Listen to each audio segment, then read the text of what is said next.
So I wasn't aware, but my mum and dad messaged me last night actually on Instagram, which is I guess how everyone communicates these days, being, hey, I can't believe that this time, or today, 2 years ago was the time you first told me about your condition.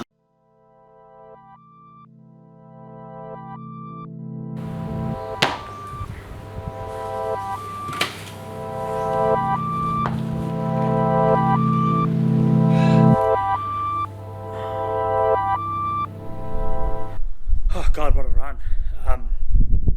Really actually smashed someone out. You might have seen on Instagram that I wanted to go for a run, but then I sort of put my shoes on, lay down, and then I was like, oh God, a run is the absolute last thing I feel like doing right now. After a bit of a long, stressful, slow day at work, trying to get this bike fixed and not really working for me, costing me a bit of money. That's all right. One of the things that I've sort of come, I guess, to terms with fitness and health overall is persistence and time. Now, I think my time of how I see improvement is greatly slowed by the treatment I've done and I guess by external stresses I still go through. But I am starting to see a bit of a difference. But it's taken 12 months, like literally a full almost 12 months now off treatment to really see anything. And some days I'm worse than I was. But I guess that's something that a lot of people don't, Bella's meowing at me, talk about, because I guess you see a lot of Instagrams are already really fit, you know, go on a journey with them to get there, or have sort of grown up like that, never lost it. And I lost everything.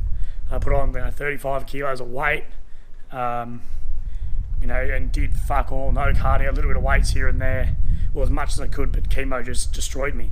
Lily was saying to me the other day, she's like, you always frustrated at how, you physically are, but you never look back on what your body's been through, and you absolutely trashed your body. And I guess that's really true. So my 100k marathon's still happening. It definitely will be postponed, I think, but I really just need to get a different mindset of, victimhood mindset out, and sort of that warrior, on the grind mindset back in. It's not an easy thing to do, and I think the only way of doing it, there's no way of doing it, you sit behind a desk. You got to get out and amongst it, do it and live it. So I'm really going to try and get back to where I was at some point. I've got a lot of stresses coming up as far as scans and employment. I don't know what's happening with my job, but at the end of the day, at the moment, I'm healthy, got a job, I'm doing well, so we'll just have to see, I guess.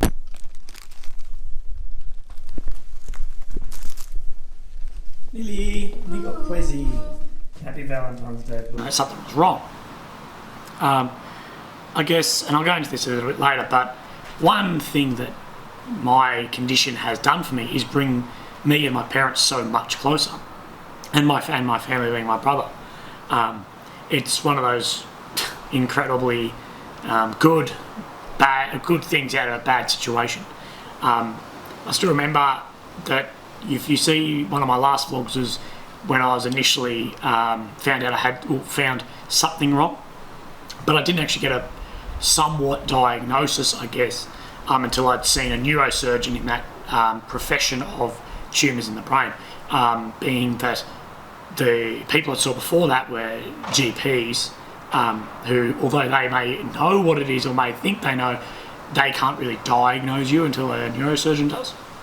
So I had a neurosurgical appointment with a Dr. Andrew Zakist, which I guess went all right in the beginning. Me and him had a huge falling out, and that will come to light over coming vlogs, not to burn any bridges. But yeah, I guess I had that appointment. He's told me what he thought it was, and that I have really two options. I can either do nothing and see how we go, or that we do a biopsy and find exactly what it is. Being that from a scan, it's just looking at a photo, you're not really testing exactly what it is. That he wanted to cut open my brain, screw a hole in my head with like a, I guess like a wooden punch thing, like and then take out a little bit of the tumour and test it. And that would take a number of weeks. Of course, I said straight away, I want you to do this. I want to know exactly what it is. I can't live happily, I guess, with not knowing that, well, how bad is it? You tell me it's this, but I don't know. It ended up that he was 100% correct in his initial diagnosis of what he thought he was looking at, being like the size and the mass and the shape, I guess what he's looking at on the MRI and the depth of it. I still remember calling my parents after it going, look, this is what they think it is. And I had no idea at the time, I guess, how serious it was or how non-serious it was. I didn't really know. I didn't even know how to pronounce it. It took a lot of Googling. But the week after that, I was going in for an operation, being a biopsy on the brain, which, anything to do with your brain, poking around in there, is a pretty big deal. One of the things I guess I don't do enough, and I am aware of this, and it's not the easiest, is seeing how my parents feel and seeing what they went through. It can be pretty easy to get caught up in your own selfishness of, well, it's me going through this, and they're getting very selfish about that. I could never understand what my parents went through, and I'm positive it was significantly worse than I went through, and that I could openly be upset and openly not be strong about it, where they, I guess, felt a need to be strong in front of me for me, and to give me the best attention they could. So I guess they didn't get to, I guess, sort of expose their feelings as well as I could have. And that's something which I'm, still not fully aware of, and I know that it was so hard on them, and I would easily say harder on them than myself, easily. And I guess the one thing that's come out of this is, how much closer we've got. We'd see each other, once every couple of months. I'd really only seen them twice since getting back from Afghanistan, until this happened, and they were staying in Airbnbs and whatever in Adelaide, till eventually they bought this beautiful house here in Adelaide that they bought because I was going through such a long period of treatment. They still live in Victoria, but they come and visit me. They're coming down this week because on the 17th, I believe, which is maybe Monday or Tuesday, I'm getting more scans now, so they'll be down for that, and it gives a really good home base to come to and from. And although I guess they piss me off, like any parents do, to young adults, that I couldn't have done so much with them, and they've given me so much help through all of this. So I guess Mum and Dad, thank you, and I love you so much. And yeah, telling your parents something like this, especially when you're not fully over the details, is so hard. But they've been a massive involvement in coming to pretty much every appointment I've ever had they've been in, because they have a self-guided interest, I guess, not wanting sort of third-party information of, crossing through me into the from the doctor to me to them. I guess can sometimes get a bit faded. So look, it's not easy. I mean, talking with your parents is never easy either. But I guess, telling them how you feel, telling each other how you feel is so important. But look, it's been two great years, and the silver lining in this is we're closer than we would have ever have been.